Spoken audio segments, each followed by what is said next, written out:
Hi everyone, once again welcome back to educator learning. നിങ്ങളുടെ സ്വന്തം RRP ആണ്. എല്ലാവരുടെയും നീറ്റ് പ്രിപ്പറേഷൻ ഒക്കെ അടിപൊളിയായിട്ട് പോകുന്നെന്ന് വിശ്വസിക്കുന്നു. JEE എക്സാം ഡേയിങ് അടുത്ത് കഴിഞ്ഞു. പക്ഷെ നീറ്റ് എന്ന് പറയുന്ന എക്സാമിലേക്ക് നമുക്കിനിയും ഏതാണ്ട് ഒരു 3-4 മാസത്തിന് മുകളിൽ നമുക്ക് സമയമുണ്ട് അല്ലെ. മെയ് 4-ാം തീയതിയാണ് നീറ്റ് എക്സാം, നമുക്ക് എല്ലാവർക്കും അറിയാം. ഇന്ന് ജാനുവരി ഫസ്റ്റ് വീക്ക് സ്റ്റാർട്ട് ചെയ്തിരിക്കുകയാണ് അല്ലെ. അപ്പൊ നമുക്കിനി ഏതാണ്ട് ഓൾമോസ്റ്റ് ഒരു 120 ദിവസമുണ്ട്. അപ്പൊ ഞങ്ങൾ കഴിഞ്ഞ ദിവസം ഒരു ഷോർട്സ് റിലീസ് ചെയ്തിരുന്നു. ആ ഷോർട്സിൽ നമ്മൾ പറയുകയുണ്ടായി, നിങ്ങൾക്ക് ഏതെങ്കിലും പ്ലാനുകൾ, ഒരു സ്റ്റഡി പ്ലാൻ വേണമെങ്കിൽ ഞങ്ങളാലാവുന്ന ഒരു ഹെൽപ്പ് ഞങ്ങൾ ചെയ്യാം. ബട്ട് സ്റ്റിൽ ഞാൻ അതിനകത്ത് പറയുന്നുണ്ട് എല്ലാവർക്കും അവരുടേതായിട്ടുള്ള ഒരു പ്ലാൻ വേണം എന്ന് പറഞ്ഞിരുന്നു. പക്ഷെ നമ്മുടെ വാട്സാപ്പിൽ ഞങ്ങൾ എല്ലാ വീഡിയോസിലും നമ്മുടെ വാട്സാപ്പ് നമ്പർ കൊടുക്കാറുണ്ട്. ആക്ച്വലി വാട്സാപ്പ് നമ്പർ ജെനുവിൻലി കൊടുത്തിരിക്കുന്നത് കുട്ടികൾക്ക് ഡയറക്ട്ലി എന്തെങ്കിലും ഡൗട്ട്സ് ചോദിക്കാനൊക്കെയാണ്. അപ്പൊ ആ ഡൗട്ട്സ് പ്രോപ്പർ ആയിട്ട് ഒരുപാട് കുട്ടികൾ ഡൗട്ട്സ് നമ്മുടെ വാട്സാപ്പ് ചാനലിലൂടെ അല്ലെങ്കിൽ വാട്സാപ്പ് നമ്പറിലേക്ക് ഡൗട്ട്സ് അയക്കുന്നുണ്ട്. അപ്പൊ ആ ഡൗട്ട്സ് ഒക്കെ പ്രോപ്പർ ആയിട്ട് ആ കുട്ടികൾക്ക് ക്ലാരിഫൈ ചെയ്ത് കൊടുക്കുന്നുണ്ട്. ആ ഏരിയ, ആ സെഷൻ ഹാൻഡിൽ ചെയ്യുന്നത് നമ്മുടെ കിറ്റിലാൽ സാറാണ്. സാർ അത് പ്രോപ്പർ ആയിട്ട് ചെയ്യുന്നുണ്ട്. എന്നെ കുട്ടികളുടെ ചാറ്റിങ്ങും അവരയക്കുന്ന ഡൗട്ട്സും ക്വസ്റ്റ്യൻസും ഒക്കെ സാറ് കാണിക്കാറുണ്ട്. അപ്പൊ ഞാനത് കഴിഞ്ഞ ദിവസം കണ്ടിരുന്നു. പക്ഷെ കഴിഞ്ഞ 2-3 ദിവസമായിട്ട് എസ്പെഷ്യലി നമ്മുടെ ഷോർട്സ് കൂടെ റിലീസ് ചെയ്തതിന് ശേഷം കുറെ കുട്ടികൾ റിക്വസ്റ്റ് ചെയ്ത ഒരു സജഷൻ, അല്ലെങ്കിൽ അവർ നമ്മളോട് ചോദിച്ചൊരു കാര്യം എന്ന് പറയുന്നത്, സാർ ആ സ്റ്റഡി പ്ലാൻ ഒന്ന് ഡിസ്കസ് ചെയ്യാമോ, അല്ലെങ്കിൽ ഞങ്ങൾക്കൊരു സ്റ്റഡി പ്ലാൻ ഒന്ന് പറഞ്ഞു തരാമോ എന്നതാണ്. സ്റ്റിൽ ഞാൻ അതിൽ സ്റ്റിക്ക് ഓൺ ചെയ്യുന്നു. ഞാൻ അന്ന് പറഞ്ഞ കാര്യം, അതായത് നിങ്ങൾക്ക് നിങ്ങളുടേതായിട്ടുള്ള ഒരു സ്റ്റഡി പ്ലാൻ ഉണ്ടെങ്കിൽ അത് അടിപൊളിയാണ്. എങ്കിലും കഴിഞ്ഞ ഒരു കുറെ വർഷത്തെ ഈ നീറ്റ് JEE എക്സാമിന് പഠിപ്പിച്ചിട്ടുള്ള എക്സ്പീരിയൻസും അതേപോലെ തന്നെ നല്ല മാർക്ക് വാങ്ങുന്ന കുട്ടികൾ, അല്ലെങ്കിൽ നമുക്കറിയാലോ ഇപ്പൊ നീറ്റ് ക്രാക്ക് ചെയ്ത് ഒരു MBBS പഠിക്കുന്ന കുട്ടി, അല്ലെങ്കിൽ JEE ക്രാക്ക് ചെയ്ത് IIT-ലോ NIT-ലോ പഠിക്കുന്ന കുട്ടികൾ പിൽക്കാലത്ത് ഇവർ നമ്മളെ കാണാൻ വരാറുണ്ട്. അപ്പൊ കാണാൻ വരുന്ന സമയത്ത് ഞാൻ ഇവരോട് കാര്യമായിട്ട് സംസാരിക്കുകയും ഞാൻ എപ്പോഴും അവരോട് ചോദിക്കുന്ന ഒരു കോമൺ ആയിട്ടൊരു ചോദ്യം, 1-2 കാര്യങ്ങൾ ഞാൻ അവരോട് ചോദിക്കാറുണ്ട്. ഒന്ന്, ക്യാമ്പസ് ലൈഫ് ഒക്കെ എങ്ങനെയുണ്ട്, കോളേജ് ലൈഫ് ഒക്കെ എങ്ങനെ, അടിപൊളിയല്ലേ? അപ്പൊ അവർ ഭയങ്കര എക്സൈറ്റ്മെന്റിൽ കാര്യങ്ങൾ പറയാറുണ്ട്. പക്ഷെ അൾട്ടിമേറ്റ്ലി ഞാൻ അവരോട് ചോദിക്കുന്ന രണ്ടാമത്തെ ചോദ്യമാണ്, മക്കളെ നീറ്റ് പ്രിപ്പയർ ചെയ്യുന്ന സമയത്ത് നിങ്ങൾ ഫേസ് ചെയ്തിട്ടുള്ള ചാലഞ്ചസ് എന്തൊക്കെയാണ്? അതുപോലെ നിങ്ങൾ പ്രിപ്പയർ ചെയ്യുന്ന സമയത്ത് നിങ്ങൾ പോയ ഒരു സ്റ്റഡി പ്ലാൻ, അല്ലെങ്കിൽ നിങ്ങൾ ഏത് സ്ട്രക്ചറിലൂടെയാണ് ഫോളോ ചെയ്തിരുന്നത് എന്നാണ് ഞാൻ അവരോട് ചോദിക്കാറുള്ളത്. അത് ചോദിക്കുന്ന വേറൊന്നിനും വേണ്ടിയല്ല, ആ സമയത്ത് ഞാൻ ഓഫ്ലൈൻ സെന്ററിലൊക്കെ ഓഫ്ലൈൻ ക്ലാസ്സുകൾ കൂടുതൽ എടുക്കുന്ന സമയമാണ്. അപ്പൊ ഞാനത് എന്റെ ക്ലാസ്സിലെ കുട്ടികളോട് ആ എക്സ്പീരിയൻസ് ഷെയർ ചെയ്യും. കാരണം എന്താണെന്ന് വെച്ചാൽ ഞാൻ ഒരു ടീച്ചറാണ്, നമ്മളൊരു അധ്യാപകനാണ്, നമ്മളത് പറയുമ്പോൾ ഉറപ്പായിട്ട് ആ കുട്ടികൾ അത് വിലക്കെടുക്കാറുണ്ട്. പക്ഷേ നിങ്ങളെ പോലെ പഠിച്ചു പോയ കുട്ടികൾ പറഞ്ഞ ഒരു പ്ലാനാണിത്. നിങ്ങളെ പോലത്തെ കുട്ടികൾ എക്സ്പീരിയൻസ് ചെയ്ത് സക്സസ് ആയ ഒരു പ്ലാൻ ആണ് ഇതെന്ന് പറയുമ്പോൾ കുട്ടികൾ കൂടുതൽ അക്സെപ്റ്റ് ചെയ്യാറുണ്ട്. അപ്പൊ ഞാൻ അങ്ങനെ എന്റെ പൂർവ്വ വിദ്യാർത്ഥികളോട്, പണ്ട് പഠിപ്പിച്ച കുട്ടികളോട്, അവരൊക്കെ ഇപ്പം കുറെ പേര് മെഡിക്കൽ കോളേജിലും അതേപോലെ എഞ്ചിനീയറിംഗ് കോളേജിലും പഠിക്കുന്നുണ്ട്. പക്ഷെ മെജോറിറ്റി ആൾക്കാരും പഠിച്ചിറങ്ങി എന്നുള്ളതാണ് വേറൊരു വലിയ സന്തോഷമുള്ള കാര്യം. അപ്പൊ ഇവരോടൊക്കെ ഡിസ്കസ് ചെയ്ത് സംസാരിച്ചതിൽ നിന്നും നമുക്ക് ഉരുത്തിരിഞ്ഞ ഒരു അൾട്ടിമേറ്റ് പ്ലാൻ, അവസാനത്തെ ഈ 120 ദിവസം ഓൾമോസ്റ്റ് നിങ്ങൾ എന്ത് ചെയ്യണം, നിങ്ങൾ ഏതൊക്കെ വഴി പോകണം, എന്തൊക്കെ ചെയ്യാൻ പാടില്ല, ഇങ്ങനത്തെ കാര്യങ്ങളാണ് ഞാൻ ഈ വീഡിയോയിലൂടെ ഡിസ്കസ് ചെയ്യുന്നത്. നിങ്ങൾക്ക് എഡ്യൂക്കേറ്റർ ലേണിംഗിന് തരാൻ കഴിയുന്ന, ഞങ്ങൾക്ക് തരാൻ കഴിയുന്ന ദ അൾട്ടിമേറ്റ് പ്ലാൻ ആണ് മക്കളെ ഇത്. ഇത് പ്രോപ്പർ ആയിട്ട് നിങ്ങൾ ഇത് ഫോക്കസ് ചെയ്ത് പഠിക്കാൻ മാക്സിമം ശ്രമിക്കുക. പിന്നെ ഞാനൊരു കാര്യം നിങ്ങളോട് മുൻകൂട്ടി പറയാം, ഞാൻ ഈ തരുന്ന പ്ലാൻ തന്നെ നിങ്ങൾ ഒബേ ചെയ്യണം, അല്ലെങ്കിൽ ഈ പ്ലാൻ മാത്രമേ നിങ്ങൾ നോക്കാവൂ എന്ന ഒരു നിർബന്ധവുമില്ല. ഞാൻ തരുന്ന കാര്യങ്ങളിൽ നിന്നും നിങ്ങൾക്ക് അക്സെപ്റ്റബിൾ ആയിട്ടുള്ള, നിങ്ങൾക്ക് ഉൾക്കൊള്ളാൻ പറ്റുന്ന കാര്യങ്ങൾ നിങ്ങൾക്ക് ഇതിൽ നിന്ന് എടുക്കാം, അല്ലാത്തത് നിങ്ങൾക്ക് ഈസിയായിട്ട് റിജക്ട് ചെയ്യാം. പിന്നെ ഞാനൊരു കാര്യം കൂടി മുൻകൂട്ടി പറഞ്ഞോട്ടെ, റൈറ്റ് നൗ നമ്മൾ ഈ പോസ്റ്റ് ചെയ്യുന്ന പ്ലാൻ എന്ന് പറയുന്നത് NEET JEE competitive exam, especially നമ്മൾ നീറ്റിനെയാണ്, ഇപ്പൊ ഞാൻ നീറ്റിന്റെ പ്ലാൻ ആണ് സംസാരിക്കുന്നത്. കാര്യം JEE എക്സാമിന് ഇനി വളരെ കുറച്ച് ദിവസങ്ങളേ ഉള്ളൂ. അപ്പം ആ JEE എക്സാം എഴുതാൻ പോകുന്ന വിദ്യാർത്ഥികൾ ഉറപ്പായിട്ടും മോക്ക് ടെസ്റ്റും പ്രീവിയസ് ഇയർ ക്വസ്റ്റ്യനുമാണ് ഇപ്പൊ ചെയ്യേണ്ടത്. പക്ഷെ നീറ്റ് എഴുതാൻ പോകുന്ന വിദ്യാർത്ഥിയെ സംബന്ധിച്ച് ഇനി ഒരു 120 ദിവസത്തിനടുത്ത് നമുക്ക് സമയമുണ്ട്. അപ്പൊ അത് പ്രോപ്പർ ആയിട്ട് പ്ലാൻ ചെയ്ത് പഠിച്ചാൽ, പക്ഷെ കഷ്ടപ്പെടണം. അൾട്ടിമേറ്റ്ലി എനിക്ക് നീറ്റ് ക്രാക്ക് ചെയ്യണം എന്ന് കോൺഫിഡൻസും എന്ന ഒരു പോസിറ്റീവ് മെന്റാലിറ്റി ഉള്ളവർക്ക് മാത്രമാണ് ഈ പ്ലാൻ. അപ്പൊ അത് വളരെ സീരിയസ് ആയിട്ട് നിങ്ങളൊന്ന് അക്സെപ്റ്റ് ചെയ്യുക, നമ്മുടെ ഒപ്പം നിൽക്കുക. ഇത് പ്രോപ്പർ ആയിട്ടൊന്ന് നിങ്ങൾ നിങ്ങളുടെ ലൈഫിൽ ഒന്ന് കൊണ്ടുവന്നാൽ മക്കളെ ഉറപ്പാണ് നമുക്ക് നല്ലൊരു സ്കോറിലേക്ക് എത്താൻ കഴിയും. പക്ഷെ കഷ്ടപ്പെടാനുള്ള മനസ്സ് വേണം. കഷ്ടപ്പെടാതെ നമ്മുടെ കയ്യിൽ എത്തില്ല എന്ന സത്യം നിങ്ങളൊന്ന് മനസ്സിലാക്കുക. അപ്പൊ നമുക്ക് നോക്കാം. ഇനിയും നമുക്കറിയാം നീറ്റ് 2025 എക്സാം സ്റ്റാർട്ട് ചെയ്യുന്നത് മെയ് 4 നമുക്കറിയാം. May 4 exam. അതായത് അപ്രോക്സിമേറ്റ്ലി ജാനുവരി, ഫെബ്രുവരി, മാർച്ച്, ഏപ്രിൽ ഈ 4 മാസം നമ്മൾ നോക്കിക്കഴിഞ്ഞാൽ ഓൾമോസ്റ്റ് ഒരു 120 ദിവസം നമ്മളുടെ കയ്യിൽ ഇനിയുണ്ട്. അപ്പൊ നമ്മൾക്ക് ഇനിയുള്ള ഈ 120 ദിവസത്തിനെ ഞാൻ 2 ബക്കറ്റ് ലിസ്റ്റ് ആക്കി മാറ്റുന്നു, 2 ബക്കറ്റ് ആക്കും. ഈ 120 ദിവസത്തിനെ നമുക്ക് 2ആയിട്ട് സ്പ്ലിറ്റ് ചെയ്യാം. ഒരു ബക്കറ്റിൽ ഞാൻ 90 ഡേയ്സ് വിടുന്നു, അടുത്ത ബക്കറ്റിലേക്ക് ഞാൻ റിമൈനിങ് ഉള്ള 30 ഡേയ്സ് വിടും. അപ്പൊ എന്തിനാണ് ഈ 90 ദിവസം? അപ്പൊ മക്കളെ നിങ്ങൾ ഓർത്തു വെക്കുക, ഇന്ന് ജാനുവരി 6 ഞാൻ ഈ വീഡിയോ ലോഞ്ച് ചെയ്യുന്നത്. അപ്പൊ ജാനുവരി 6 നമ്മൾ ഈ വീഡിയോ ലോഞ്ച് ചെയ്യുമ്പോൾ അങ്ങോട്ട് ഏതാണ്ട് ഈ 90 ദിവസം നിങ്ങൾക്ക് ഓൾമോസ്റ്റ് ആ ബക്കറ്റിലുണ്ട്. പക്ഷെ മേ ബി ഒരു 10 ദിവസം കഴിഞ്ഞാണ് ഒരു വിദ്യാർത്ഥി ഇത് കാണുന്നതെങ്കിൽ നിങ്ങളുടെ കയ്യിൽ ഞാൻ ഈ പറയുന്ന 90 ദിവസമില്ല, അത് 80 ദിവസമായിട്ട് മാറും. കാരണം അവസാനം വെച്ചിരിക്കുന്ന ആ 30 ഡേയ്സ്, ഞാൻ എന്റെ 2ാമത്തെ ബക്കറ്റിലേക്ക് വെച്ചിരിക്കുന്ന 30 ഡേയ്സ് അത് ഫിക്സ്ഡ് ആണ്. എല്ലാവർക്കും ഫിക്സ്ഡ് ആണ്. അത് അൾട്ടിമേറ്റ്ലി പഠിച്ച കുട്ടി ആയിക്കോട്ടെ, പഠിക്കാത്ത കുട്ടി ആയിക്കോട്ടെ, ക്രാഷ് കോഴ്സ് അറ്റൻഡ് ചെയ്യുന്ന ആളായിക്കോട്ടെ, ബോർഡ് എക്സാം ഉള്ളവരായിക്കോട്ടെ, whatever it is, last 30 days നമുക്ക് എല്ലാവർക്കും കോമൺ ആണ്. അതിന് മുമ്പത്തെ ഇപ്പൊ ഉള്ള ഈ 90 ദിവസം മാക്സിമം യൂട്ടിലൈസ് ചെയ്യുക. അതിനുശേഷമാണ് നിങ്ങൾ ഈ വീഡിയോ കാണുന്നതെങ്കിൽ ആ ഉള്ള സമയം മാക്സിമം യൂട്ടിലൈസ് ചെയ്യുക.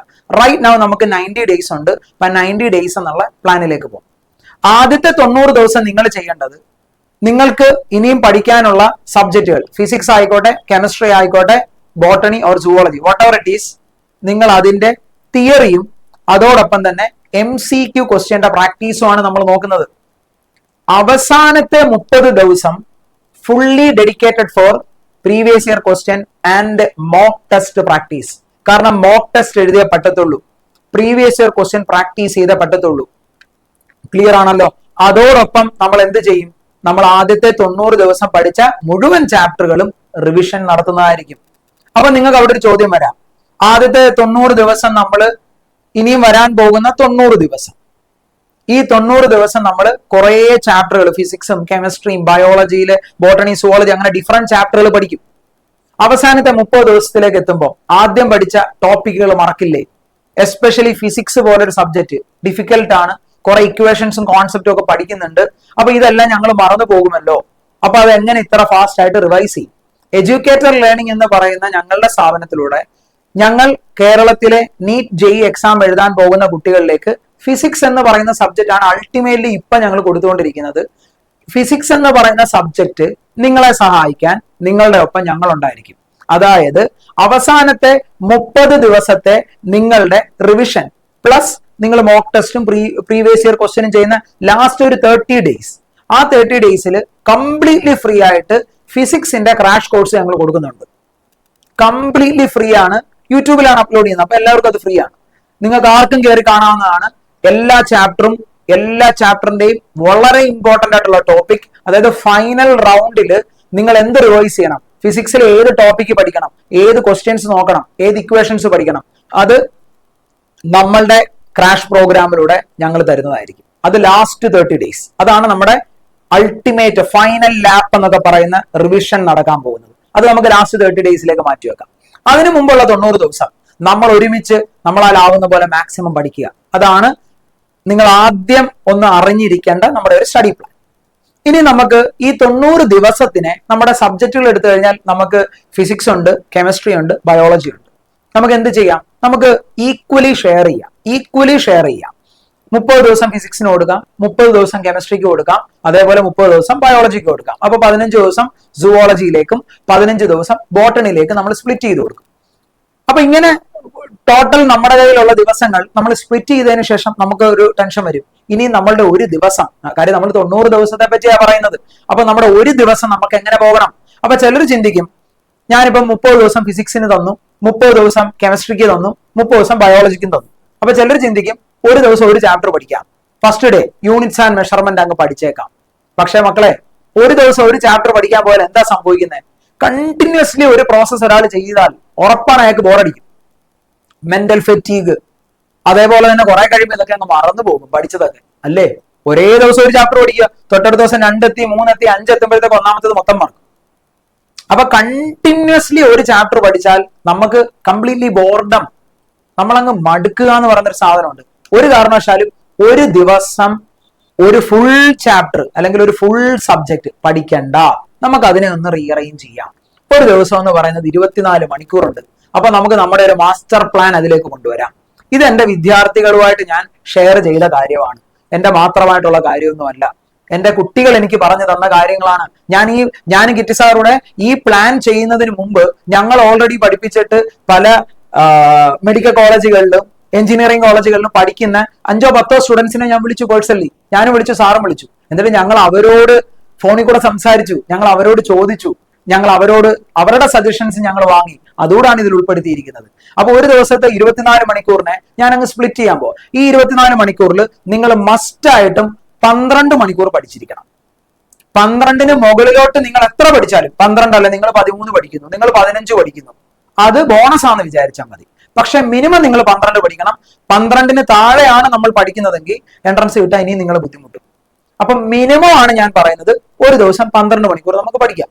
ഒരു 8 മണിക്കൂർ നമുക്ക് ഉറങ്ങാം. അപ്പൊ 12 8 20 4 മണിക്കൂർ ബാക്കിയുണ്ട്. ആ 4 മണിക്കൂർ നിങ്ങൾ അങ്ങ് എൻജോയ് ചെയ്തു. നിങ്ങൾക്ക് പാട്ട് കേൾക്കാം, നിങ്ങൾക്ക് യോഗ ചെയ്യാം, നിങ്ങൾക്ക് രാവിലെ എക്സസൈസ് ചെയ്യാം. അതേപോലെ ചിലർ ഡാൻസേഴ്സ് ആയിരിക്കും, ചിലർ വയലിൻ വായിക്കുന്നവരായിരിക്കും, ചിലർക്ക് ഫുഡ് കഴിക്കാനായിരിക്കും ഇഷ്ടം, ചിലർക്ക് TV കാണണമായിരിക്കും, ചിലർക്ക് സോഷ്യൽ മീഡിയയിൽ കുറച്ച് സമയം കളയണമായിരിക്കും.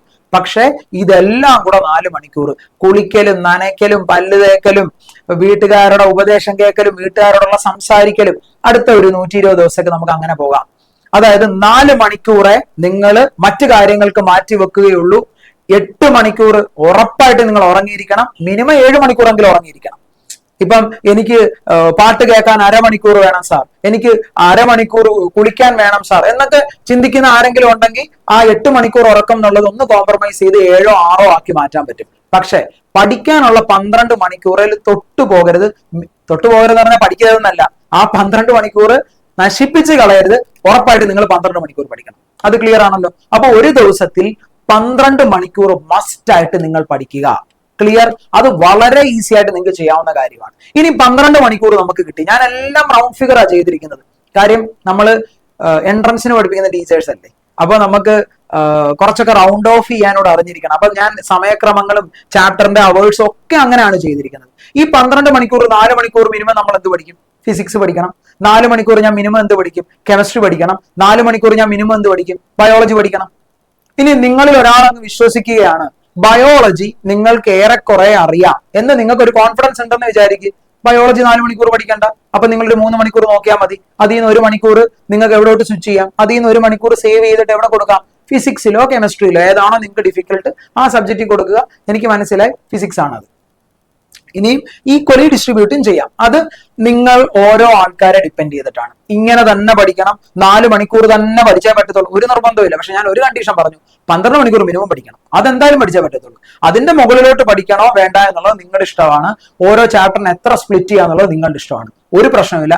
പക്ഷെ ഉറപ്പിക്കണം 12 മണിക്കൂർ പഠിച്ചിരിക്കും. പഠിച്ചിരിക്കുക എന്ന് പറഞ്ഞാൽ ചുമ്മാതെ ബുക്കിന്റെ മുമ്പിൽ കയറി വെറുതെ ബുക്കും വായിച്ചുകൊണ്ടിരിക്കുന്ന കാര്യമല്ല ഞാൻ പറഞ്ഞത്. വെറുതെ അല്ല, ആക്റ്റീവ്ലി ഇൻവോൾവ് ആയി ആത്മാർത്ഥമായി എനിക്ക് ഡോക്ടറായേ പറ്റൂ, ഞാൻ ഇത് എഴുതിയെടുക്കും, 2025 നീറ്റ് എനിക്കുള്ളതാണെന്ന വിശ്വാസത്തോടെ പഠിക്കണം. അത് ചെയ്യാമല്ലോ. അപ്പം 4 hours ആയിട്ട് നമ്മൾ സബ്ജക്ട് വൈസ് അത് സ്പ്ലിറ്റ് ചെയ്തു. അത് വളരെ ഈസി ആയിട്ട് ചെയ്യാവുന്ന കാര്യമാണല്ലോ. ഇനി നമ്മൾ ഈ 4 hour അങ്ങ് സ്പ്ലിറ്റ് ചെയ്യാൻ പറയുമ്പോഴും ഇപ്പൊ ഒന്ന് ആലോചിച്ച് നോക്കിയേ. ഞാനിതൊരു ജനറൽ പ്ലാൻ ആണ് പറയുന്നത്. നമ്മുടെ നാട്ടിലുള്ള എല്ലാവരോടും ഞാൻ പറയുവാണ്, നാളെ തൊട്ട് നിങ്ങൾ എല്ലാവരും മീഡിയം ഷർട്ട് ഇട്ടാൽ മതി. എല്ലാവരും സ്ലിം ആയിട്ടുള്ള ആളും എന്നെ പോലെ സ്ലിം ബ്യൂട്ടി ആയിട്ടുള്ള ആൾക്കാര്, കുറച്ചുകൂടെ വണ്ണമുള്ള, ഞാൻ ആരെയും ബോഡി ഷെയിം ചെയ്യുകയല്ല കേട്ടോ, വണ്ണമുള്ള ആൾക്കാര്, ഭയങ്കര വണ്ണമുള്ള ആൾക്കാര്, ഇതൊന്നും മോശമുള്ള കാര്യമല്ല. പക്ഷെ ഈ ആൾക്കാരോട് എല്ലാം മീഡിയം ഷർട്ട് ഇടാൻ പറഞ്ഞാൽ അത് മൊത്തത്തിൽ ബോറാ. കാര്യം ഓരോ ആൾക്കാരും യുണീക്കാണ്. അപ്പൊ ഓരോ ആൾക്കാർക്കും അവരുടേതായിട്ടുള്ള സ്ട്രാറ്റജികളും പ്ലാനുകളും ഒക്കെ ഉണ്ടാവും അല്ലേ. അപ്പം ഇത് തന്നെ ഫോക്കസ് ചെയ്യാനല്ല ഞാൻ പറയുന്നത്, പക്ഷെ ഇതൊരു ഔട്ട്ലൈൻ ആണ്. ഇത് കുറെ കുട്ടികളുടെ പോസിറ്റീവ് ഫീഡ്ബാക്കിൽ നിന്ന് കിട്ടിയ ഒരു സാധനമാണ് ഞാൻ നിങ്ങളിലേക്ക് തരുന്നത്. ഇതിൽ നിന്ന് നിങ്ങൾ നല്ല രീതിയിൽ സാധനങ്ങൾ ഫിൽട്ടർ ചെയ്തെടുക്കുക. ക്ലിയർ ആണ്? ഇനിയും നമുക്ക് പഠിക്കുന്ന ഒരു നീറ്റ് ആസ്പിറൻസിനെ പഠിക്കാം, എക്സാം വളരെ ഫോക്കസ്ഡ് ആയിട്ട് പഠിക്കാൻ ആഗ്രഹിക്കുന്ന, അടുത്ത 120 ദിവസം തല കുത്തിയിരുന്ന് പഠിക്കാൻ ഞാൻ തയ്യാറാണ് സാർ എന്ന് വിശ്വസിക്കുന്ന കുറച്ച് കുട്ടികളെ എടുക്കാം. അങ്ങനെയാണെങ്കിൽ ഈ കാറ്റഗറീനെ, ഈ നീറ്റ് ആസ്പിറൻസിനെ നമുക്ക് രണ്ടായിട്ട് ഡിവൈഡ് ചെയ്യാൻ പറ്റും. That is known as early riser and night owls. അതെന്താ സാധനം? നിങ്ങൾക്ക് അറിയാവുന്ന കാര്യം തന്നെയാണ്. ഏർലി റൈസർ എന്ന് വെച്ചാൽ നേരത്തെ എഴുന്നേക്കും, രാവിലെ എഴുന്നേക്കും. എന്റെ ഒരു സുഹൃത്ത് അധ്യാപകനുണ്ട്, ഞാൻ അധ്യാപകന്റെ പേര് പറയുന്നില്ല, കാര്യം ആള് വേറെ സെൻട്രൽ ഇപ്പൊ വർക്ക് ചെയ്യുന്ന അധ്യാപകനാണ്. പുള്ളി പറയും ബ്രഹ്മമുഹൂർത്തം എന്നൊക്കെ പറയും. പുള്ളി പറയാറുണ്ട് പുള്ളി വെളുപ്പിനെ 3 മണിക്ക് എഴുന്നേറ്റിരുന്ന് പഠിക്കാറുണ്ടെന്ന്. എന്നെ കൊണ്ട് അത് പറ്റത്തില്ല. എന്നെ കൊണ്ട് അതിരാവിലെ എഴുന്നേറ്റ് പഠിക്കൽ നടക്കത്തില്ല. പക്ഷെ രാത്രി എത്ര നേരം വേണേലും ഇരിക്കാം. അതാണ് ഞങ്ങള് നൈറ്റ് ഔൾസ്, മൂങ്ങകൾ. അപ്പൊ ആ കാറ്റഗറി വരുന്ന കുറെ പേര് കാണും. ഏർലി അതിരാവിലെ എഴുന്നേറ്റ് പഠിക്കുന്ന കുറെ പേര് കാണും. അത് ഓരോരുത്തരുടെ കൺവീനിയൻസ് ആണ്. അപ്പൊ ഈ കൺവീനിയൻസ് അനുസരിച്ച് ഞാൻ പറയുന്ന സമയം നിങ്ങൾക്ക് അങ്ങോട്ടും ഇങ്ങോട്ടും സ്വിച്ച് ചെയ്യാൻ പറ്റും. അപ്പൊ നമുക്ക് ഏർലി റൈസേഴ്സ് അതേപോലെ നൈറ്റ് ഔൾസ്, ഇവർക്ക് രണ്ടുപേർക്കും വേണ്ടി നമുക്കൊരു ഡിഫറെന്റ് ടൈമിംഗ് നോക്കാം. ഈ ഏർലി റൈസേഴ്സിന്റെ പ്രത്യേകത എന്താണെന്ന് ചോദിച്ചാൽ അവർ അതിരാവിലെ എഴുന്നേൽക്കുന്നവരായിരിക്കും. ഭയങ്കര കോൺസെൻട്രേഷൻ ആയിരിക്കും, വേറെ ഡിസ്ട്രാക്ഷൻസ് ഒന്നും ഉണ്ടാവത്തില്ല. അതാണ് അവർക്ക് കിട്ടുന്ന അഡ്വാൻറ്റേജ്. എല്ലാത്തിനും ഗുണമുണ്ട്, എല്ലാത്തിനും ദോഷമുണ്ട്. ഇനി ഈ നൈറ്റ് ഔൾസിന്റെ പ്രത്യേകത എന്താണെന്ന് ചോദിച്ചാൽ ഇവർക്കറിയാം അവരെ കൊണ്ട് രാവിലെ എഴുന്നേക്കാൻ പറ്റൂല, അവർ എഴുന്നേറ്റ് കഴിഞ്ഞാൽ ഒട്ട് പഠിക്കത്തുമില്ല, വെറുതെ ഇരുന്ന് കുറെ സമയം കളയും. അത് അവർക്ക് അവരിൽ നല്ല വിശ്വാസം ഉണ്ട് ആ കാര്യത്തിൽ. അപ്പൊ അവരെന്ത് ചെയ്യും? അവർക്കറിയാം അവരെ കൊണ്ട് അത് പറ്റൂല. അപ്പൊ എന്ത് ചെയ്യും? എല്ലാവരും വീട്ടിലുള്ള അച്ഛനും അമ്മയും നാട്ടുകാരും മൊത്തം കിടന്നുറങ്ങിയതിന് ശേഷം അങ്ങോട്ട് ഡിസൈഡ് ചെയ്യും. കുറുവാ സംഘം ഒക്കെ ഇറങ്ങുന്ന സമയം ഉണ്ടല്ലോ, ആ സമയം ഞാൻ അങ്ങ് പഠിച്ചേക്കാം. ഞാനൊക്കെ അതിന്റെ ആൾക്കാരാണ്. എന്റെ വീട്ടിൽ ഒരു കാലത്തും കള്ളം കയറൂലായിരുന്നു ഞാനൊക്കെ പഠിക്കുന്ന കാലത്ത്. കാര്യം എന്താ? പഠിക്കുന്നുണ്ടെങ്കിൽ, വല്ലപ്പോഴേ പഠിക്കാറുള്ളൂ, പക്ഷെ പഠിക്കുന്നുണ്ടെങ്കിൽ അത് പാതിരാത്രി ഇരുന്ന് പഠിക്കും. പക്ഷെ ആ സമയത്ത് ഞാൻ കിറ്റി സാറിനോട് ചോദിച്ചായിരുന്നു, സാറ് രാവിലെ ഇരുന്ന് പഠിക്കുന്ന ആളാണെന്നാണ് സാറ് പറയുന്നത്. ഓരോരുത്തർക്കും ഓരോ ടൈമിംഗ് ഉണ്ട്. അപ്പം നമ്മൾക്ക് എന്ത് ചെയ്യാം? ഒരു ഏർലി റൈസർ ആണ് നിങ്ങളെങ്കിൽ, നിങ്ങൾ അതിരാവിലെ എഴുന്നേക്കുന്ന ആളാണെങ്കിൽ നിങ്ങൾ ഏറ്റവും ആക്റ്റീവായിട്ട് പഠിക്കുന്ന സമയം അതിരാവിലെ ആയിരിക്കും. അപ്പോൾ നിങ്ങൾ എന്ത് ചെയ്യണം? നിങ്ങൾക്ക് ഏറ്റവും ബുദ്ധിമുട്ടുള്ള സബ്ജക്ട് ഫിസിക്സ് ആണെങ്കിൽ നിങ്ങൾ അതിരാവിലെ ഫിസിക്സിൽ തുടങ്ങുക.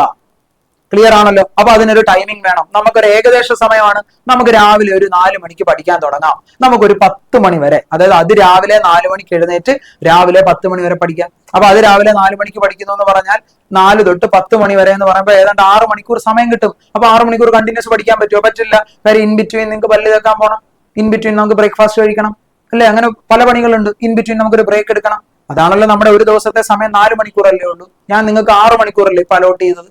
അപ്പം മിനിമം 4 to 10 പഠിക്കാനുള്ള ഒരു മനസ്സ് നിങ്ങൾ കാണിക്കുക. അതിൽ 4 മണിക്കൂറെങ്കിലും മിനിമം ഫിസിക്സ് പഠിക്കുക. ഇപ്പൊ സമയം എത്രയായി? 10 മണിയായി. ചെറിയൊരു ബ്രേക്ക് എടുത്തു, 10:30 ആവട്ടെ. 10:30 തൊട്ട് നമുക്കൊരു വൈകിട്ട് 3:30 4 മണി വരെ, ഇതൊക്കെ അപ്രോക്സിമേറ്റ് ആണ്. ഒരു 10:30 to 3:30 നിങ്ങൾക്ക് എന്ത് പഠിക്കാം? ബയോളജി എടുക്കാം. എന്താ ആ സമയത്ത് ഞാൻ ബയോളജി തന്നത്? 2-3 കാരണങ്ങളുണ്ട്. ഞാൻ ഇപ്പൊ പറഞ്ഞ ആ ഒരു ടൈമിംഗ് ഇല്ലേ, 10:30 തൊട്ട് 3:30 വരെ, ഈ ഇൻ ബിറ്റ്വീൻ വരുന്ന ടൈമിങ്ങിലാണ് ലഞ്ച് കഴിക്കുന്നത്. ഈ ഇൻ ബിറ്റ്വീൻ വരുന്ന സമയത്താണ് നമ്മളൊരു ചായ കുടിക്കാൻ ചിലപ്പോൾ തീരുമാനിക്കുന്നത്. ഈ ഇൻ ബിറ്റ്വീൻ ഉള്ള സമയത്താണ് നമുക്ക് ഭയങ്കര മടുപ്പടിക്കുന്നത്. കാര്യം എന്താ? അതിരാവിലെ എഴുന്നേറ്റ് വരാം. നമ്മൾ കുറെ നേരമായിട്ട് കഷ്ടപ്പെടാൻ തുടങ്ങി, നമുക്ക് മടുപ്പടിക്കും. പക്ഷെ ബയോളജി എന്ന് പറയുന്ന സബ്ജക്ട് നിങ്ങളുടെ ഏറ്റവും വലിയ ബെസ്റ്റ് ഫ്രണ്ട് ആണെന്ന് എനിക്കറിയാം. ബെസ്റ്റ് ഫ്രണ്ടിനെ ആർക്കെങ്കിലും മടുക്കുവോ? ഇല്ല. നിങ്ങൾ എങ്ങനെയൊക്കെ പഠിച്ചാലും നിങ്ങൾക്ക് ബയോളജി എന്ന് പറയുന്ന സബ്ജക്ട് ഈസി ആണെന്ന് ഞാൻ ഒരിക്കലും പറയില്ല. കാരണം എന്റെ സുഹൃത്തുക്കളായിട്ടുള്ള ബയോളജി ടീച്ചേഴ്സ് കാര്യങ്ങൾ പറയുന്നതൊക്കെ എനിക്കറിയാം. ബയോളജി എന്ന് പറയുന്ന സബ്ജക്ട് ഈസി അല്ല, പക്ഷെ നിങ്ങൾക്കത് ഈസി ആയത് നിങ്ങൾക്ക് ആ സബ്ജക്റ്റിനോടുള്ള താല്പര്യം കൂടുതലുകൊണ്ടാ. മറിച്ച് എഞ്ചിനീയറിംഗിന് പഠിക്കുന്ന കുട്ടിയോട് ബയോളജിയെ പറ്റി ചോദിച്ചാൽ അവന് ബയോളജി ഈസി അല്ല. അവൻ ചിലപ്പോൾ ഫിസിക്സോ അല്ലെങ്കിൽ അവന് മാത്സോ ആയിരിക്കും ഈസി. ഇപ്പൊ എന്നോട് പേഴ്സണലി ചോദിച്ചാൽ എന്റെ കോളേജിൽ ഞാൻ സ്കൂളിലൊക്കെ പഠിക്കുമ്പോൾ എന്റെ ഫേവറേറ്റ് സബ്ജക്ട് മാത്സ് ആയിരുന്നു. അപ്പൊ ഓരോരുത്തർക്കും എനിക്ക് ബയോളജി ഇഷ്ടമേ അല്ലായിരുന്നു. അപ്പൊ അത് ഓരോരുത്തരുടെ ടേസ്റ്റ് അനുസരിച്ചാണ്. അപ്പൊ നിങ്ങൾക്ക് നിങ്ങളുടെ സുഹൃത്താണ് ബയോളജി. അപ്പൊ നിങ്ങൾക്ക് ഉച്ചയ്ക്ക് ഉറക്കം വരുന്ന സമയവും മടുപ്പടിക്കുന്ന ഒരു ടൈമും നിങ്ങളുടെ ബെസ്റ്റ് ഫ്രണ്ടായ ബയോളജീനെ നിങ്ങളുടെ കൂടെ ചേർത്ത് പിടിച്ചാൽ മാത്രമല്ല ഏറ്റവും കൂടുതൽ മാർക്ക് വാങ്ങേണ്ട സബ്ജക്റ്റാ. വളരെ സീരിയസ് ആയിട്ട് പഠിക്കണം. അപ്പൊ ആ സമയത്ത് അത് പഠിക്കാം. ഇപ്പൊ സമയം എത്രയായി? 3:30 ആയി. ഇനി നമുക്ക് ചെറിയൊരു ബ്രേക്ക് ഒക്കെ എടുത്ത് വൈകിട്ട് കുളിക്കുകയോ അല്ലെങ്കിൽ കുറച്ചു നേരം യോഗ ചെയ്യുകയോ അല്ലെങ്കിൽ ജിമ്മിൽ പോകേണ്ടവർക്ക് ജിമ്മിൽ പോവുകയോ പാട്ട് കേൾക്കേണ്ടവർക്ക് അത് ചെയ്യാം. അച്ഛന്റെ അമ്മയുടെയും കൂടെ കുറച്ചു നേരം ഇരുന്ന് സംസാരിക്കുക. അങ്ങനെയൊക്കെ ചെയ്ത് ചിലപ്പോൾ അനിയനോ അനിയത്തോ ഒക്കെ സ്കൂളിൽ നിന്ന് പോയിട്ട് വരുന്ന സമയം അപ്പൊ അവരോടൊക്കെ ഇത്തിരി നേരമൊക്കെ സംസാരിച്ച് 5 മണിക്ക് അടുത്ത ഷെഡ്യൂളിൽ ഇരുന്നോണം. 5 മണി തൊട്ട് 10 മണി വരെ, അതായത് വൈകിട്ട് 5 തൊട്ട് രാത്രി 10 മണി വരെ കിടക്കുന്നതിന് മുമ്പ്, അതായത് ഏതാണ്ട് 5-6 മണിക്കൂർ സമയം അവിടെയും കിട്ടുന്നുണ്ട്. എന്ത് പഠിക്കാം? കെമിസ്ട്രി പഠിക്കാം. 10 മണിക്ക് മക്കളെ കയറി കിടന്നോണം. ആരുടെ കാര്യമാ? ഏർലി റൈസേഴ്സ്, അതിരാവിലെ എഴുന്നേക്കുന്നവർ. കാര്യം 4 മണിക്ക് എഴുന്നേറ്റതല്ലേ, അപ്പൊ 10 മണിക്ക് കിടന്നോണം. എന്താ കാര്യം? 10 മണിക്ക് കിടന്നാലേ അടുത്ത ദിവസം 4 മണിക്ക് എഴുന്നേക്കാൻ പറ്റത്തുള്ളൂ. നമ്മൾ പറഞ്ഞ പോലെ മിനിമം ഒരു 6-7 മണിക്കൂർ ഉറക്കവും നിങ്ങൾക്ക് കിട്ടും. ബാക്കി സമയം നിങ്ങൾ അതിനനുസരിച്ച് സ്വിച്ച് ചെയ്യുക. ഇനി നമുക്ക് നൈറ്റ് ഔൾസിനെ പറ്റി സംസാരിക്കാം. അവര് പാതിരാത്രി വരെ ഇരുന്ന് പഠിക്കുന്നവരാ. അപ്പൊ ഉറപ്പായിട്ടും അവർ അതിരാവിലെ എഴുന്നേക്കില്ലല്ലോ. അപ്പൊ അവർക്ക് എഴുന്നേക്കാനുള്ള ഒരു സമയം ഞാൻ ഫിക്സ് ചെയ്യുന്നു 9:30 അല്ലെ 10 മണി, എപ്പോഴെങ്കിലും ആവട്ടെ. കാര്യം അങ്ങോട്ട് ഇരിക്കാൻ കുറച്ചുണ്ടേ. അയ്യോ 9:30 എഴുന്നേറ്റാൽ മതിയോ, സുഖമായല്ലോ എന്ന് ചിന്തിക്കണ്ട. ഒരു 9:30-10 മണിക്കെങ്കിലും എഴുന്നേറ്റ് ഒരു 10:30 മണിക്ക് നിങ്ങൾ പഠിത്തം തുടങ്ങണം. ഏത് സബ്ജക്റ്റിൽ തുടങ്ങും? അപ്പൊ ചിന്തിക്കും, നേരത്തെ ഉള്ളവർ ഫിസിക്സിലല്ലേ തുടങ്ങിയത്, നമുക്കും ഫിസിക്സിൽ തുടങ്ങാം. വേണ്ടടാ മക്കളെ. കാര്യം നമ്മൾ നൈറ്റ് ഔൾസാ, എന്നെ പോലുള്ളവര്. നമ്മൾ ഏറ്റവും ആക്റ്റീവ് ആവുന്നത് അങ്ങ് രാത്രി ആവുമ്പോഴാണ്. അപ്പം നമുക്ക് ഡിഫിക്കൽട്ട് സബ്ജക്ട് പഠിക്കാം. അപ്പൊ നിങ്ങൾ തുടക്കത്തിൽ എവിടെ തുടങ്ങുക? ബയോളജിയിൽ തുടങ്ങുക. നേരത്തെ അവര് തൊട്ടു മുമ്പ് ഏർലി റൈസേഴ്സ് 10:30 തൊട്ട് 3:30 വരെ ബയോളജി ഇല്ലയോ പഠിച്ചേ? നമ്മളും 10:30 തൊട്ട് 3:30 വരെ അങ്ങ് ബയോളജി പഠിക്കും. അത് കഴിഞ്ഞ് നമ്മൾ എന്ത് ചെയ്യും? നമ്മുടെ അനിയന്മാരും അനിയത്തിമാരും വരും, നമ്മുടെ അച്ഛനും ഒക്കെ അവിടെ ഉണ്ട്. നമ്മളും അതുപോലെ തന്നെ ടൈം സ്പെൻഡ് ചെയ്യും. അവര് ചെയ്ത പോലെ തന്നെ വൈകിട്ട് 5 തൊട്ട് രാത്രി 10 വരെ നമ്മൾ കെമിസ്ട്രി പഠിക്കും. ഉറപ്പായിട്ട് നമ്മൾ അത് തന്നെ ചെയ്യും. ആസ് യൂഷ്വൽ അവരുടെ അതേ ടൈം നമ്മൾ ഫോക്കസ് ചെയ്യും. പക്ഷെ പിന്നെന്താ നമുക്ക് വരാൻ പോകുന്ന ഒരു ചേഞ്ച്? നമ്മൾ ഉറങ്ങിക്കിടന്നപ്പോ അവര് പഠിച്ചത് എന്താ? ഫിസിക്സാ. അപ്പൊ അവരുറങ്ങാൻ പോകുമ്പോൾ നമ്മൾ എന്ത് പഠിക്കും? ഫിസിക്സ് പഠിക്കും. കാര്യം എന്താ? നമ്മൾ ആ സമയത്താണ് ഏറ്റവും ആക്റ്റീവ് ആയിട്ടിരിക്കുന്നത്. അതുകൊണ്ടല്ലേ നമ്മൾ മൂങ്ങകളായത്. അപ്പൊ നമ്മൾ ആ സമയത്ത് എന്ത് ചെയ്യണം? ഫിസിക്സ് പഠിക്കുക. ഫിസിക്സിന് നമുക്കൊരു സമയം കൊടുക്കാം, ഒരു 10 മണി. ഇപ്പം 10 മണി വരെ കെമിസ്ട്രി പഠിച്ചു, ഉടനെ 10 എടുക്കണ്ട, ഒരു 10:15 ആയിക്കോട്ടെ, പ്രശ്നമൊന്നുമില്ല. എന്നിട്ട് ഒരു വെളുപ്പിനെ ഒരു 3 മണി 4 മണി വരെ നമ്മൾ എന്ത് കൊടുക്കുക? ഫിസിക്സിന് സമയം കൊടുക്കുക.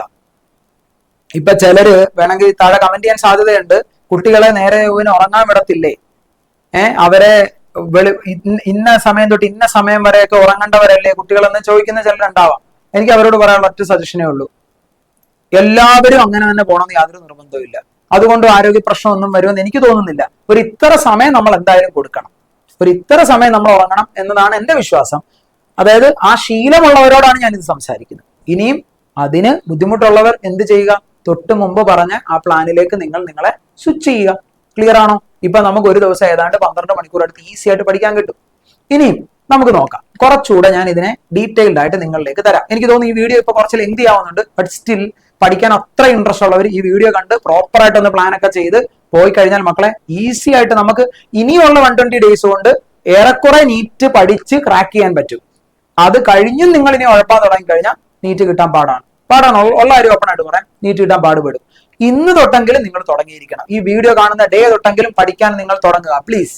ഇനി നമ്മൾ പറഞ്ഞു ആദ്യത്തെ 120 ദിവസത്തിനെ ഞാൻ 2 ബക്കറ്റ് ലിസ്റ്റ് ആക്കിയായിരുന്നു, 120 ഡേയ്സും 90 ഡേയ്സ്. അതിലെ 120 ഡേയ്സിലെ പ്ലാനിനെ പറ്റിയാണ് ഞാൻ പറഞ്ഞത്. സോറി, 90 ഡേയ്സിലെ പ്ലാനിനെ പറ്റി 90-30 ആയിട്ടായിരുന്നു നമ്മൾ സ്പ്ലിറ്റ് ചെയ്തത്. സോറി, ടോട്ടൽ 120, അതിൽ 90 and 30 ആയിരുന്നു. അതിൽ ഈ 90 ഡേയ്സിൽ ഞാൻ പറഞ്ഞു നിങ്ങൾ ബയോളജി 4 മണിക്കൂർ പഠിക്കണം, ഫിസിക്സ് 4 മണിക്കൂർ പഠിക്കണം, കെമിസ്ട്രി 4 മണിക്കൂർ അപ്രോക്സിമേറ്റ് പഠിക്കണം എന്നാണ് പറഞ്ഞത്. ഇനി കെമിസ്ട്രി ബയോളജി 2 സബ്ജക്റ്റുകളെ ഞാൻ അങ്ങോട്ട് മാറ്റി വെക്കും. വേറെ ഒന്നും കൊണ്ടല്ല, അതിനെപ്പറ്റി ഒരു ലിമിറ്റിനപ്പുറത്തോട്ട് ഉപദേശിക്കാൻ ഞാൻ ആളല്ല. അത് നിങ്ങൾക്ക് നിങ്ങളുടെ ഒരുപാട് ടീച്ചേഴ്സ്, കെമിസ്ട്രി പഠിപ്പിക്കുന്ന ബയോളജി പഠിപ്പിക്കുന്ന ടീച്ചേഴ്സ് ഉണ്ട്, നിങ്ങൾ ഉറപ്പായിട്ടും അവരോട് കൺസൾട്ട് ചെയ്യണം. അത് ഞാൻ അതിനപ്പുറത്ത് ഒരു ലിമിറ്റിനപ്പുറത്തോട്ട് അത് പറയാത്തത് വേറെ ഒന്നും കൊണ്ടല്ല, അതിന് ആധികാരികമായി സംസാരിക്കേണ്ടത് അത് പഠിപ്പിക്കുന്ന ടീച്ചേഴ്സ് തന്നെയാണ്. അപ്പൊ ഉറപ്പായിട്ടും അവർ അതിനെപ്പറ്റി സംസാരിക്കട്ടെ. ഇനി അതിനെപ്പറ്റി നിങ്ങൾക്ക് ആധികാരികമായിട്ട് അറിയണമെന്ന് ആഗ്രഹം ഉണ്ടെങ്കിൽ താഴെ കമന്റ് ഇട്ടോ മക്കളെ.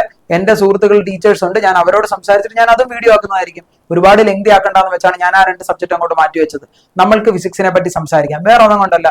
1, ഞാനൊരു ഫിസിക്സ് ടീച്ചറാണ്. 2, ഞങ്ങളുടെ ഈ സ്ഥാപനത്തിലൂടെ നമ്മൾ ഫിസിക്സിന്റെ കണ്ടന്റ് ആണ് തരാൻ ആഗ്രഹിക്കുന്നത്. 3, ഇതൊന്നുമല്ല, കാരണം നിങ്ങൾക്ക് ഏറ്റവും ബുദ്ധിമുട്ടുന്ന സബ്ജക്ട് ഫിസിക്സ് ആണ്. അപ്പൊ നമുക്ക് അതിനെപ്പറ്റി അൾട്ടിമേറ്റ് ഒരു പ്ലാൻ തയ്യാറാക്കിയാലോ? നമുക്ക് നോക്കാം. ഇനിയും വരാൻ പോകുന്ന നമ്മുടെ ഫസ്റ്റ് ബക്കറ്റ് ലിസ്റ്റിൽ വരുന്ന 90 ദിവസം, അതിൽ നമുക്ക് വേണ്ടത് 4 മണിക്കൂറാണല്ലോ ഫിസിക്സിന്. അപ്പൊ 90 ദിവസം 4 മണിക്കൂർ വെച്ച് പഠിച്ചാൽ നിങ്ങൾക്ക് മിനിമം 360 മണിക്കൂർ പഠിക്കാൻ കിട്ടും. നമ്മൾക്ക് ഏതാണ്ട് 28 ചാപ്റ്റർ പഠിക്കാനുണ്ട് നീറ്റ് എക്സാമിന്. അതായത് +1 ഫസ്റ്റ് ചാപ്റ്റർ ആയ ഫിസിക്കൽ വേൾഡും +2 കമ്മ്യൂണിക്കേഷൻ സിസ്റ്റം എന്ന് പറയുന്ന 2 ചാപ്റ്റർ നമ്മൾ അങ്ങ് മാറ്റി വെച്ചു. ബാക്കി അപ്രോക്സിമേറ്റ്ലി 28 ചാപ്റ്റർ ഉണ്ട്. 14 ചാപ്റ്റർ +1 നിന്നും 14 ചാപ്റ്റർ +2 നിന്നും, അങ്ങനെ ടോട്ടൽ 28 ചാപ്റ്റർ ഉണ്ട്. നമുക്ക് കിട്ടാൻ പോകുന്ന ഇനിയുള്ള സമയത്താണ് 360 മണിക്കൂർ. 360 മണിക്കൂറിനെ നിങ്ങൾ 28 ചാപ്റ്റർ കൊണ്ട് ഡിവൈഡ് ചെയ്താൽ അപ്രോക്സിമേറ്റ്ലി നിങ്ങൾക്ക് 13 മണിക്കൂർ ഒരു ചാപ്റ്റർ പഠിക്കാൻ കിട്ടും. അപ്പൊ നമുക്ക് ഇനി എന്ത് ചെയ്യാം? നിങ്ങളുടെ +1 +2 ക്ലാസ്സിൽ നമുക്കറിയാം NCERT ടെക്സ്റ്റുകൾ +1 2 പാർട്ട് വരുന്നുണ്ട്, അതേപോലെ +2 2 പാർട്ട് വരുന്നുണ്ട്. പ്ലസ് വണ്ണിൽ ഓൾമോസ്റ്റ് 14 ചാപ്റ്റർ ആണ് നമുക്ക് പഠിക്കാനുള്ളത്. സിമിലർലി പ്ലസ് ടുവിലും 14 ചാപ്റ്റർ പഠിക്കും. നിങ്ങൾ ഓർക്കുക, നിങ്ങളുടെ നീറ്റ് എക്സാമിന് ഏറ്റവും വെയിറ്റേജ് ഉള്ളത് നിങ്ങളുടെ പ്ലസ് ടു ടെക്സ്റ്റിനാണ്. പ്ലസ് ടുവിൽ നിന്നായിരിക്കും കൂടുതൽ ക്വസ്റ്റ്യൻസ് വരുന്നത്. അപ്പൊ നമ്മളിപ്പം കാൽക്കുലേറ്റ് ചെയ്തത് അറൌണ്ട് 360 അവേഴ്സ് നമുക്ക് കിട്ടുമെന്നാണ്. അപ്പൊ ഇത് നമുക്ക് പ്ലസ് വണ്ണിലേക്കും പ്ലസ് ടുവിലേക്കും ഒരു അപ്രോക്സിമേഷൻ സ്പ്ലിറ്റപ്പ് കൊടുക്കാം. പ്ലസ് വണ്ണിൽ നമുക്കൊരു അറൌണ്ട് ഒരു 170 അവേഴ്സ് കിട്ടുന്നു. അതേപോലെ പ്ലസ് ടുവിലേക്ക് വരുമ്പോഴത്തേക്ക് ഒരു 190 അവേഴ്സ് കിട്ടുന്നു. അതായത് ഏതാണ്ട് 20 മണിക്കൂർ കൂടുതൽ ഞാൻ പ്ലസ് ടുവിലേക്ക് ഡിസ്ട്രിബ്യൂട്ട് ചെയ്തിട്ടുണ്ട്. അപ്പൊ ടോട്ടൽ നമുക്കൊരു 360 അവേഴ്സ് 2 ചാപ്റ്ററിലൂടെ, രണ്ട് ടെക്സ്റ്റിലൂടെ, plus one plus two 4 text ഉണ്ട് നമുക്ക് ഇതിൽ മുഴുവനായിട്ട് കിട്ടുന്നതായിരിക്കും. ഇനിയും പ്ലസ് വണ്ണിലേക്ക് വന്നു കഴിയുമ്പോൾ നമുക്കറിയാം, നിങ്ങളുടെ first chapter units and measurement, നമുക്ക് അവിടെ ഒരു 9 അവേഴ്സ് കൊടുക്കാം. അത് കഴിഞ്ഞ് motion in A straight line, നിങ്ങൾ ഡിസ്പ്ലേയിൽ നോക്കിക്കഴിഞ്ഞാൽ ഞാൻ ഓരോ ചാപ്റ്ററിലും ഡിസ്ട്രിബ്യൂട്ട് ചെയ്ത അവേഴ്സ് കാണാൻ പറ്റും. 12 മണിക്കൂർ motion in a plane 14, laws of motion 15, അങ്ങനെ ഗ്രാവിറ്റേഷൻ വരെ ഞാൻ അവേഴ്സ് അലോട്ട് ചെയ്തിട്ടുണ്ട്. ഇത് നിങ്ങളുടെ പ്ലസ് വണ്ണിലെ പാർട്ട് 1 ടെക്സ്റ്റ് ആണ്. അതിലെ തന്നെ പാർട്ട് 2 ടെക്സ്റ്റിലേക്ക് വരുമ്പോൾ mechanical properties of solids, fluids, അങ്ങനെ വെയിറ്റേജ്, ചാപ്റ്റേഴ്സിന്റെ വെയിറ്റേജ് നോക്കി അതിൽ തന്നെ ഏറ്റവും ലെങ്തി ആയിട്ട് നിങ്ങൾക്ക് പഠിക്കാനുള്ള ചാപ്റ്റർ പ്രോപ്പർട്ടീസ് ഓഫ് ഫ്ലൂയിഡ്സ് ആണ്. അതിന് ഞാൻ 16 അവർ അലോട്ട് ചെയ്തിട്ടുണ്ട്. അങ്ങനെ ടോട്ടൽ നിങ്ങളുടെ പ്ലസ് വൺ പാർട്ട് 1ഉം പാർട്ട് 2ഉം കൂടെ നോക്കിക്കഴിഞ്ഞാൽ നിങ്ങൾക്ക് ടോട്ടലി 170 അവേഴ്സ് നിങ്ങൾക്ക് കാൽക്കുലേറ്റ് ചെയ്തെടുക്കാൻ പറ്റും. നിങ്ങൾ നോക്കിയാൽ മതി, ഞാൻ പ്രോപ്പർ ആയിട്ട് ചാപ്റ്ററിന്റെ വെയിറ്റേജ് അനുസരിച്ച് സ്പ്ലിറ്റപ്പ് കൊടുത്തിട്ടുണ്ട്. ഇപ്പൊ ഫസ്റ്റ് പാർട്ടിലേക്ക് വന്നാൽ നിങ്ങൾ ശ്രദ്ധിച്ച് നോക്കിയാൽ മനസ്സിലാക്കാൻ പറ്റും. റൊട്ടേഷണൽ മോഷൻ എന്ന് പറയുന്ന ചാപ്റ്റർ, അത് കഴിഞ്ഞ് ഏറ്റവും വെയിറ്റേജ് കൊടുക്കേണ്ട ഒരു ചാപ്റ്റർ ആണ് ലോസ് ഓഫ് മോഷൻ. അപ്പൊ അതിനൊക്കെ കൂടുതൽ അവർ നമ്മൾ അലോട്ട് ചെയ്തിട്ടുണ്ട്. അങ്ങനെ 170 അവേഴ്സ് നമുക്ക് അപ്രോക്സിമേറ്റ് എടുക്കാം. ഇനി നിങ്ങളുടെ പ്ലസ് ടുവിന്റെ പാർട്ട് 2 ടെക്സ്റ്റിലേക്ക് പോകാം. പാർട്ട് 2 ടെക്സ്റ്റിലേക്ക് വന്നു കഴിയുമ്പോൾ നിങ്ങൾക്കറിയാം, ഏറ്റവും വെയിറ്റേജ് നിങ്ങൾ ഈ 4 ടെക്സ്റ്റിൽ ഏറ്റവും വെയിറ്റേജ് കൊടുക്കേണ്ട ഒരു ടെക്സ്റ്റ് ആണ് പ്ലസ് ടുവിലെ part 1 text. Electrostatics, current electricity, moving charge, magnetism and matter, electromagnetic induction, alternating current, അങ്ങനെ വളരെ ഇമ്പോർട്ടന്റ് ആണ്. അതിൽ തന്നെ നിങ്ങൾ ഏറ്റവും അൾട്ടിമേറ്റ് വെയിറ്റേജ് കൊടുക്കേണ്ട ഒരു ചാപ്റ്റർ ആണ്, ഞാൻ ക്ലാസ് എടുക്കുമ്പോഴും പറയാറുണ്ട്, കറണ്ട് ഇലക്ട്രിസിറ്റി. കറണ്ട് ഇലക്ട്രിസിറ്റിക്ക് ഏറ്റവും കൂടുതൽ അവർ നമ്മൾ അലോട്ട് ചെയ്തിട്ടുണ്ട്, 16 മണിക്കൂർ അലോട്ട് ചെയ്തിട്ടുണ്ട്. അതുപോലെ ഇലക്ട്രോസ്റ്റാറ്റിക്സ് 1 and 2 രണ്ടിനൂടെ ചേർത്ത് ഞാൻ 30 മണിക്കൂറാണ് അലോട്ട് ചെയ്തിരിക്കുന്നത്. അപ്പൊ അങ്ങനെ പ്ലസ് ടുവിന്റെ പാർട്ട് 2 ടെക്സ്റ്റിലേക്ക് പോയാൽ ഏറ്റവും വെയിറ്റേജ് ഞാൻ കൊടുത്തിരിക്കുന്ന റയോട്ടിക്സ് എന്ന് പറഞ്ഞ ചാപ്റ്റർ, കാരണം ചാപ്റ്റർ വളരെ ഇമ്പോർട്ടന്റ് ആണ്, ക്വസ്റ്റ്യൻസ് കൂടുതൽ ചോദിക്കാറുണ്ട്. അങ്ങനെ നമുക്ക് ടോട്ടൽ 190 അവേഴ്സ്. സെമി കണ്ടക്ടർ വരെ പഠിച്ചു കഴിയുമ്പോഴത്തേക്ക് നിങ്ങൾ 190 മണിക്കൂറാണ് ഫിസിക്സിലേക്ക് അലോട്ട് ചെയ്തിരിക്കുന്നത്. നിങ്ങൾ ആലോചിച്ച് നോക്കുക, ഞാൻ ആവശ്യത്തിലേറെ സമയം ഓരോ ചാപ്റ്ററും നമ്മൾ ഈ പ്ലാനിൽ ഇൻക്ലൂഡ് ചെയ്തിട്ടുണ്ട്. അപ്പോൾ ഓർക്കുക, ഒരു ദിവസം നിങ്ങൾ ഫിസിക്സിന് വേണ്ടി മാറ്റി വെക്കാൻ ഞാൻ പറഞ്ഞിരിക്കുന്നത് വെറും 4 മണിക്കൂറാണ്. ഈ 4 മണിക്കൂർ വെച്ച് നിങ്ങൾ അടുത്ത 120 ദിവസത്തിൽ 90 ദിവസം പ്രോപ്പർ ആയിട്ട് പഠിച്ചാൽ നിങ്ങൾക്ക് ഇത്ര അവേഴ്സ് സ്പെൻഡ് ചെയ്യാൻ പറ്റും. പ്രോപ്പർ ആയിട്ട് ഈ ചാപ്റ്റർ പഠിച്ച് ഇക്വേഷൻസും കോൺസെപ്റ്റും മനസ്സിലാക്കി അടിപൊളിയായിട്ട് ക്വസ്റ്റ്യൻസ് പ്രാക്ടീസ് ചെയ്തെത്താൻ പറ്റുന്നതാണെന്ന് 100% ഷുവർ ആണ്. പക്ഷെ ഞാൻ നിങ്ങളോട് പറഞ്ഞു, ഇനിയുള്ള സമയം നിങ്ങൾ പഠിച്ചേ പറ്റത്തുള്ളൂ. അല്ലാതെ ഇനി ഒരു 50 ദിവസം കൂടെ കഴിഞ്ഞേച്ച് ഇനി ഒരു സ്റ്റഡി പ്ലാൻ ഉണ്ടോ എന്ന് ചോദിച്ചാൽ, സത്യം പറയാം, സ്റ്റഡി പ്ലാൻ വേണമെങ്കിൽ തരാം, പക്ഷെ അത് നമുക്ക് ഗുണം ചെയ്യില്ല. നിങ്ങൾക്ക് നീറ്റ് അല്ലെങ്കിൽ അങ്ങനെ ഒരു കോമ്പറ്റീവ് എക്സാം ഒരിക്കലും ക്രാക്ക് ചെയ്യാൻ പറ്റത്തില്ല. ഓക്കെ, അപ്പം മക്കളെ, ഇപ്പം റൈറ്റ് നൗ നിങ്ങൾക്ക് ഈ സൈഡിൽ കാണാൻ കഴിയുന്നത് നമ്മളുടെ വാട്സാപ്പ് നമ്പർ ആണ്. ഞാനിത് ഓൾറെഡി എല്ലാ വീഡിയോസിലും കൊടുത്തിട്ടുണ്ട്. 9995657816 എന്ന് പറഞ്ഞ നമ്പർ. ഇത് നിങ്ങൾക്ക് കൊടുത്തിരിക്കുന്നത്, ഞാനിപ്പോ കുറെ ചാപ്റ്റേഴ്സ് പറഞ്ഞു അല്ലെ, നിങ്ങളോട് 4 മണിക്കൂർ വെച്ച് ഡെയിലി പഠിക്കാനും പറഞ്ഞു. ഇത് പഠിച്ച് പോകുമ്പോൾ ഇപ്പൊ ഫോർ എക്സാമ്പിൾ നമുക്ക് ഒരു ചാപ്റ്റർ എടുക്കാം, ഗ്രാവിറ്റേഷൻ. അപ്പൊ ഗ്രാവിറ്റേഷൻ എന്ന് പറഞ്ഞ ടോപ്പിക്ക് പഠിച്ചു പോകുമ്പോഴാണ് പെട്ടെന്ന് ഗ്രാവിറ്റേഷണൽ പൊട്ടൻഷ്യൽ എനർജി എന്ന് പറഞ്ഞൊരു ടോപ്പിക്ക് വന്നു, അല്ലെ സാറ്റലൈറ്റിന്റെ അവിടുത്തെ ടോപ്പിക്ക് വന്നു, നിങ്ങൾക്ക് പെട്ടെന്നൊരു ഡൗട്ട് വന്നു. നിങ്ങൾ ആരോട് ചോദിക്കും? നിങ്ങൾക്ക് ആരോട് വേണമെങ്കിലും ചോദിക്കാം. പക്ഷെ ഞങ്ങളിൽ വിശ്വാസം ഉണ്ടെങ്കിൽ നിങ്ങൾക്ക് ആ ടോപ്പിക്ക് ഈ വാട്സാപ്പ് നമ്പറിലേക്ക് മെസ്സേജ് ആയിട്ട് അയക്കാം. ആ ടോപ്പിക്ക് വീഡിയോ ആക്കി നമ്മൾ നമ്മുടെ ചാനലിൽ പോസ്റ്റ് ചെയ്യുന്നതായിരിക്കും. അത് ബൂസ്റ്റർ സീരീസ് വഴിയോ 1 at a time വഴിയോ എങ്ങനെ വേണമെങ്കിലും നമ്മൾ അത് ചെയ്തു തരാം. ഒരു മടിയും ഇല്ല. ഒരുപാട് പേര് കമന്റ് ചെയ്യുമ്പോൾ ചെയ്യാനുള്ളൊരു ഡിലേ ഉണ്ടാവും. പക്ഷെ നിങ്ങളുടെ ഒപ്പം ഈ 90 ദിവസം നിങ്ങൾ പഠിക്കുന്നതിനോടൊപ്പം എഡ്യൂക്കേറ്റർ ലേണിംഗ് നിങ്ങളുടെ ഒപ്പം ഉണ്ടായിരിക്കും. അത് നിങ്ങളെ സപ്പോർട്ട് ചെയ്യാൻ വേണ്ടിയാണ് ഞാൻ ഇങ്ങനെ ഒരു നമ്പർ തന്നിരിക്കുന്നത്. ആൻഡ് ഫൈനലി നമുക്കറിയാം, നമ്മുടെ അവസാനത്തെ ലാബ് 90 ദിവസം കഴിഞ്ഞ് നമുക്ക് ലാസ്റ്റ് നമ്മൾ സേവ് ചെയ്ത് വെച്ചിരിക്കുന്ന നമ്മളുടെ ഗോൾഡൻ 30 days. അങ്ങനെ 30 ദിവസം നിങ്ങൾ കണ്ടിന്യൂ, 90 ദിവസം നമ്മൾ പ്രോപ്പർ ആയിട്ട് പഠിച്ച് അവസാനത്തെ 30 ഡേയ്സിലേക്ക് എത്തി. ആ 30 ഡേയ്സ് നമ്മൾ എന്ത് ചെയ്യണം? അവസാനം വരാൻ പോകുന്ന 30 ഡേയ്സ് എന്ന് പറഞ്ഞാൽ ഇന്റൻസീവ് ആയിട്ടുള്ള റിവിഷൻ പ്ലസ് നമ്മൾ ഉറപ്പായിട്ടും PYQ ക്വസ്റ്റ്യൻസ് മാത്രം പ്രാക്ടീസ് ചെയ്യണം.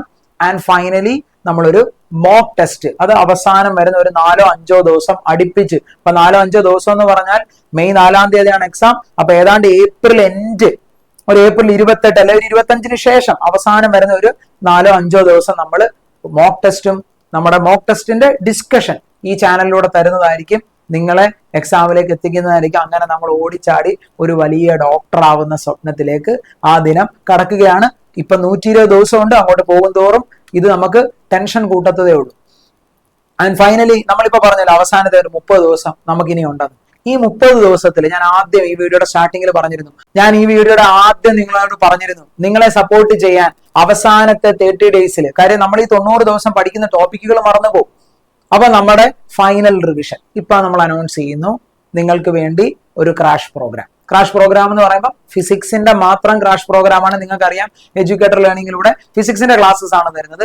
അപ്പൊ ഫിസിക്സിന്റെ ഒരു ക്രാഷ് പ്രോഗ്രാം എന്ന് വെച്ചാൽ പെർ ഡേ 1 ചാപ്റ്റർ, അതാണ് നമ്മളിപ്പോ പ്ലാൻ ചെയ്തിരിക്കുന്നത്. എന്തായാലും ഒരു 28 ചാപ്റ്റർ ഉണ്ട്. അപ്പൊ അതൊരു ചില ചാപ്റ്ററുകൾ വളരെ ഈസിയാണ്. അപ്പൊ നമുക്കത് ഒരു ദിവസം 2 ചാപ്റ്റർ ഒക്കെ അപ്ലോഡ് ചെയ്യാൻ പറ്റേണ്ടതാണ്. അപ്പൊ ഒരു 25 ഡേയ്സിനുള്ളിൽ നമ്മൾ ഈ 28 ചാപ്റ്ററും ഒന്നുകൂടെ റിവൈസ് ചെയ്ത് അതിന്റെ കോൺസെപ്റ്റും പ്രധാനപ്പെട്ട ഇക്വേഷൻസ് ഒക്കെ നിങ്ങളെ ഓർമ്മപ്പെടുത്തി കുറെ ഇമ്പോർട്ടന്റ് ക്വസ്റ്റ്യൻസും പ്രാക്ടീസ് ചെയ്തിട്ടാണ് നമ്മൾ നമ്മുടെ ഈ നീറ്റിലേക്കുള്ള ജേർണി ഫൈനൽ ലാപ്പിൽ നമ്മൾ തീർക്കാൻ ഉദ്ദേശിക്കുന്നത്. അപ്പൊ അവസാനത്തെ ആ 30 ഡേയ്സും നിങ്ങളുടെ ഒപ്പം ഞങ്ങൾ ഉണ്ടായിരിക്കുന്നതാണ്. സോ മക്കളെ, ആ ക്രാഷ് എന്ന് പറയുന്നത് നിങ്ങൾ വേറെ പേയ്മെന്റും കാര്യങ്ങളൊന്നും ചെയ്യേണ്ട, യൂട്യൂബ് ചാനൽ സബ്സ്ക്രൈബ് ചെയ്യുക, നിങ്ങളുടെ ഫ്രണ്ട്സിന് ഷെയർ ചെയ്യുക. നമ്മളെല്ലാവരും ഒന്നിച്ച് ഈ ക്രാഷ് പ്രോഗ്രാം അടിച്ചു പൊളിച്ച് പഠിക്കുന്നതായിരിക്കും മക്കളെ. എന്നിട്ട് നമുക്ക് ആ നീറ്റ് പ്രോപ്പർ ആയിട്ട് ക്രാക്ക് ചെയ്ത് എടുത്തുകൊണ്ട് പോരാ.